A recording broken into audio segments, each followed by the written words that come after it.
Hi, students. This is finally the tutorial on animating rather, in Photoshop using spot colors so that you can export each individual spot color for Riso animation.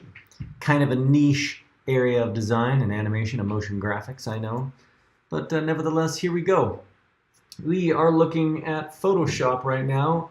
I already have a video timeline showing with just a standard static white layer, as we see over here in the layers panel. This, let's see, I don't even think I filled this with white. I think I just made a new file, sorry, new document. And it was 1920 by 1080 at 72 with a white background. That's what we're looking at right now. Here, I'll make another one just to show you what it looks like. Oh, I also had to click Create Video Timeline. And there it is. Purple layers are static. And what we're actually going to be painting on are video layers. Here, I'm going to close that. Go back to my original. You can see that in my video timeline here, I have, let's zoom out a little bit. Looks like I have about 5 seconds of animation. Now, before you go about making a new video layer, which I'll show you in a second, just know that the only way that I know of to increase the duration of a timeline is to extend a static layer. It's really weird. I don't know why that is a limitation, but it is. And let's just say 8 seconds. 8 is a great number. There we go. So now we're ready to make a new video layer upon which to paint. Sorry about the delay there. My brain shut down. I had to wake it up. Let's go to Layer, Video Layers, New Blank Video Layer.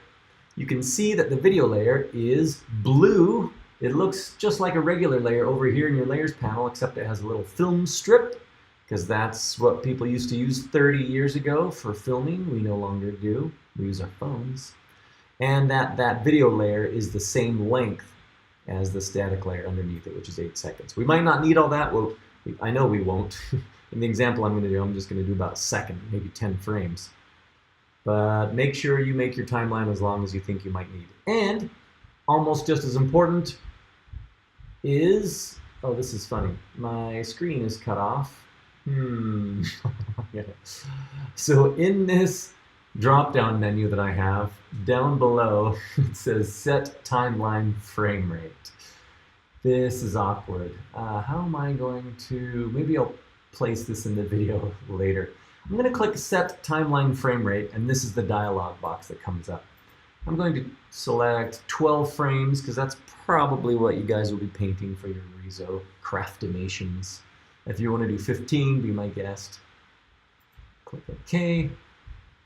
Since I haven't actually drawn anything, the trimming down of the number of frames, that means I won't lose any drawings. Please, please, please set your frame rate here in the timeline flyout menu first to the frame rate you want. You don't want to be stuck at 30 frames per second. Although we are just exporting still frames, so it wouldn't be the end of the world. Oh hey, we are now being accompanied by piano upstairs.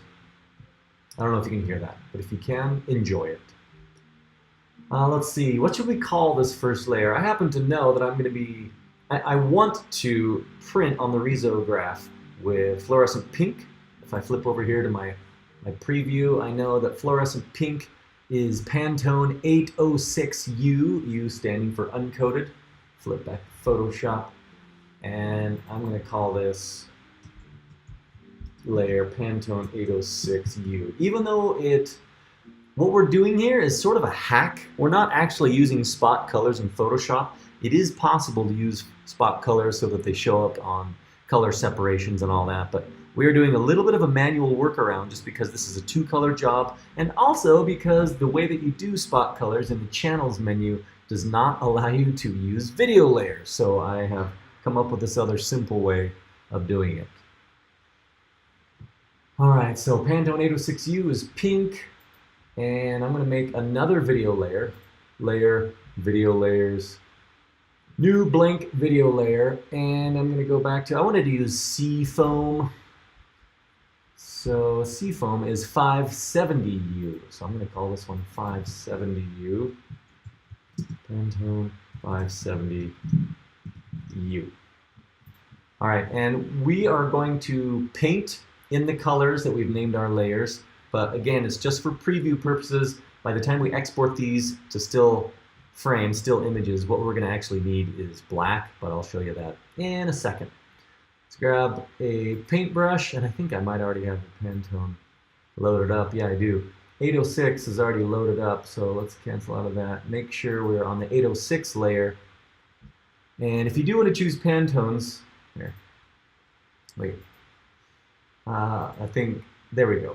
So you are by default in the picker, and the way that you get to the Pantones is to go to the Color Libraries button in the color picker, which gives you this. Pantone Solid Uncoated. That is what 806, you'll notice that 806U is what we have for the Risograph. All right, so I've got 806 there, and it saves it in my swatches panel in the most recent colors. So what I need to do now is just throw in the seafoam into my recent so I can click back and forth if I need to. 570U. Let's open up our color picker.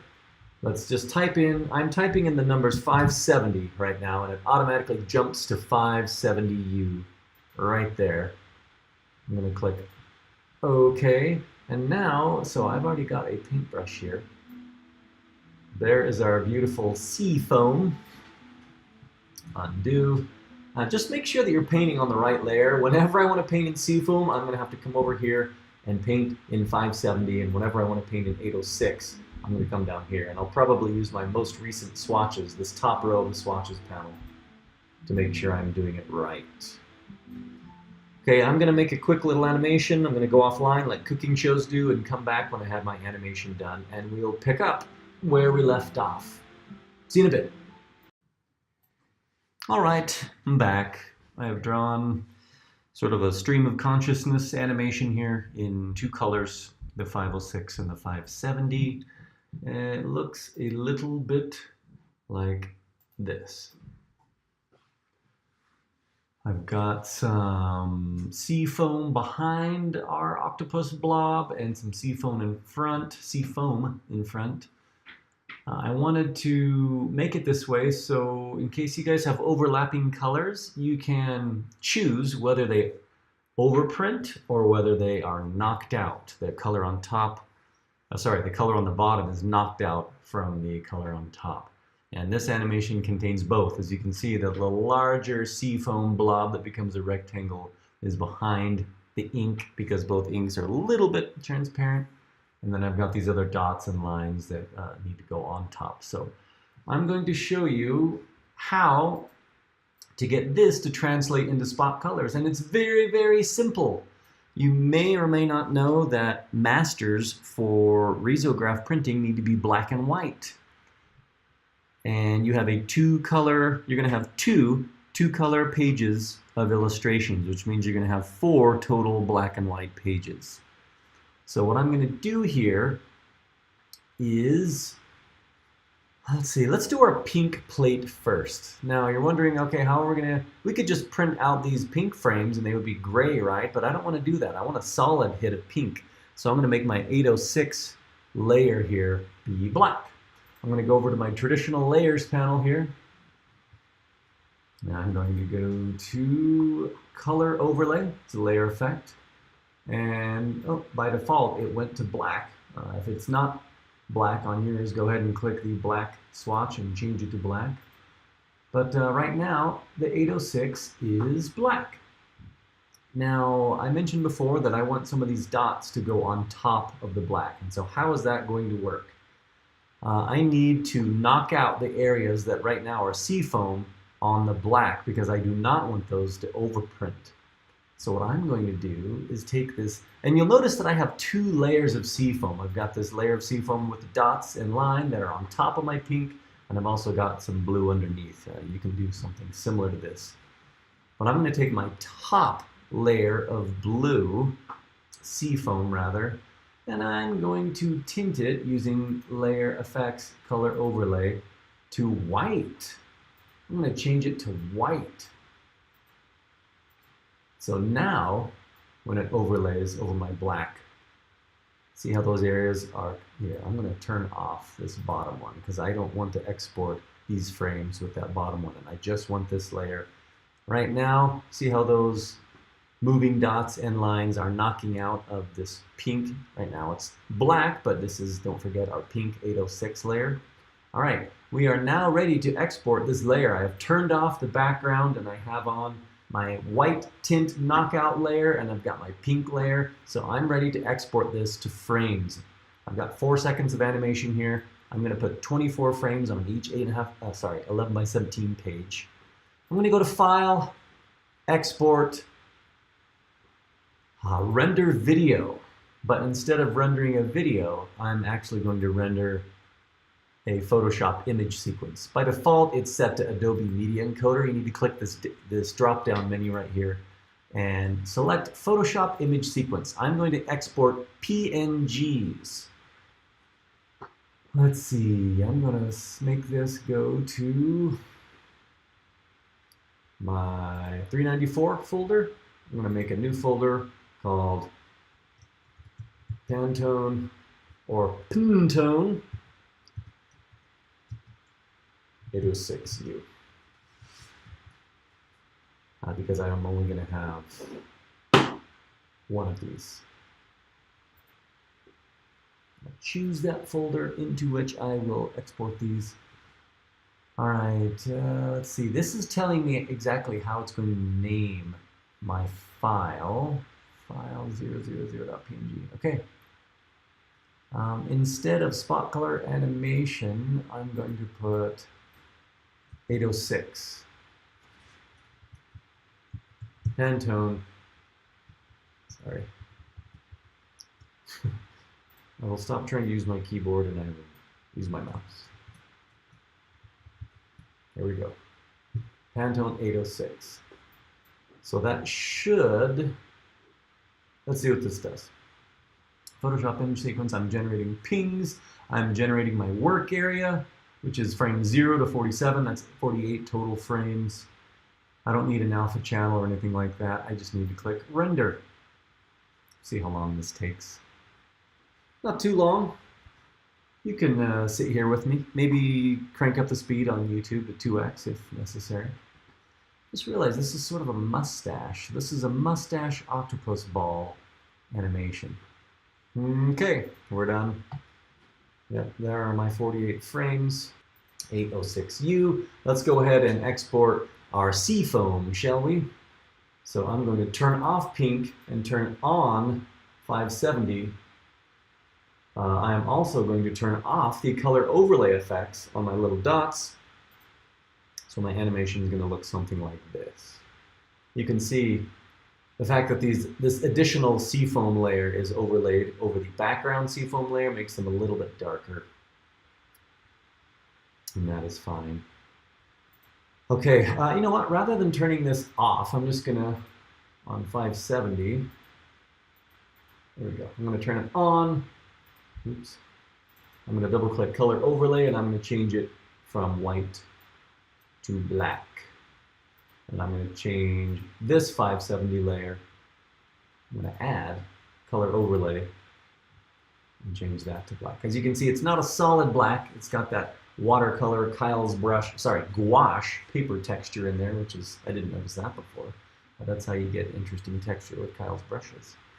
Okay, so here's our black plate. All right, let's do the same process. Export. Render video, and this time I'm going to call it Pantone 570.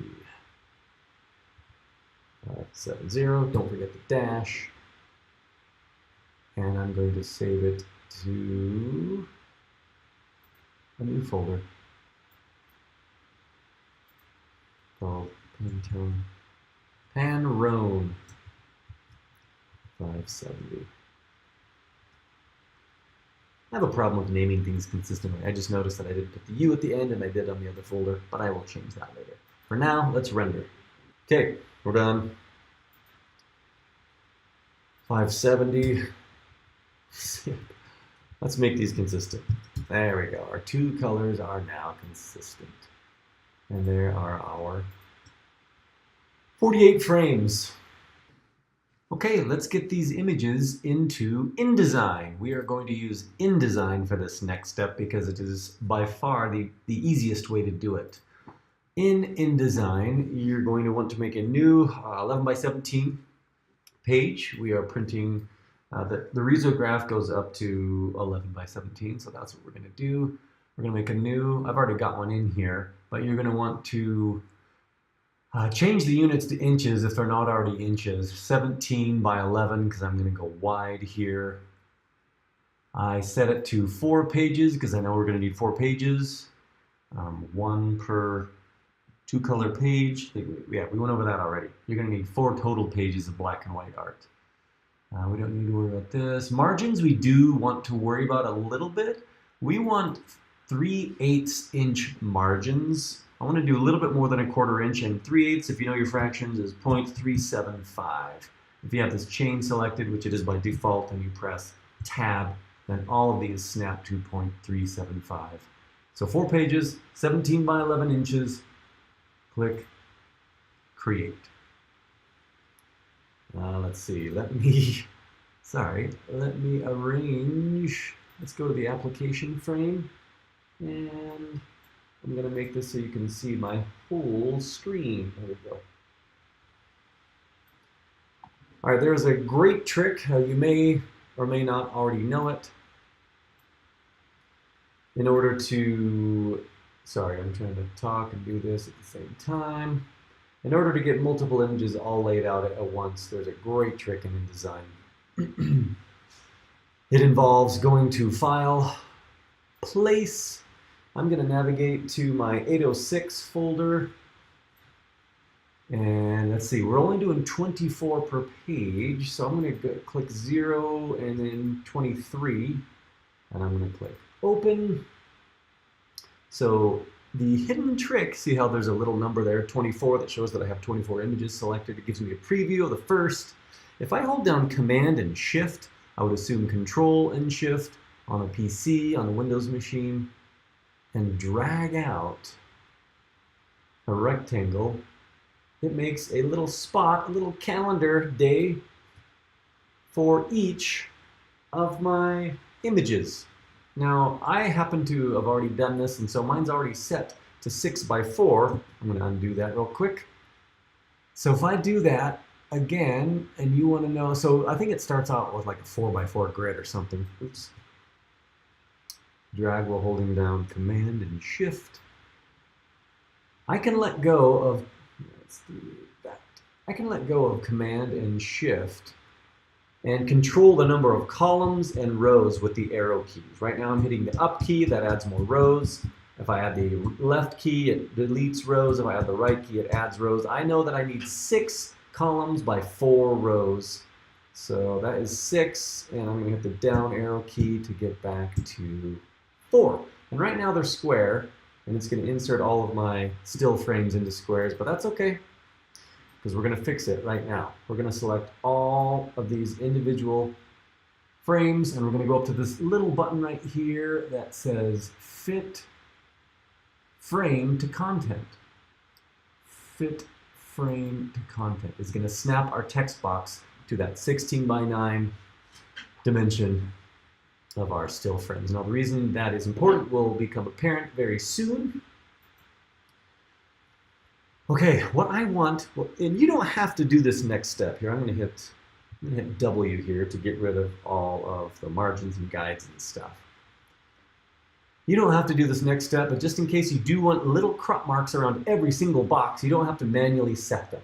What I would recommend doing is going to Window, Scripts, let's see, Utilities, Scripts. Oh, mine's already open. It's just outside my window here. And in the Scripts window, if you scroll down towards the bottom of JavaScript, there's one called Crop Marks. And if I double click this, it brings up this crop marks dialog box. I only want crop marks. I don't want registration marks right now. Options, I've discovered that if I do a length of 6 point and an offset of -6, it gives us those corner crop marks. So go ahead and click OK, and it's going to automatically draw a bunch of crop marks. There you go. See that? So easy.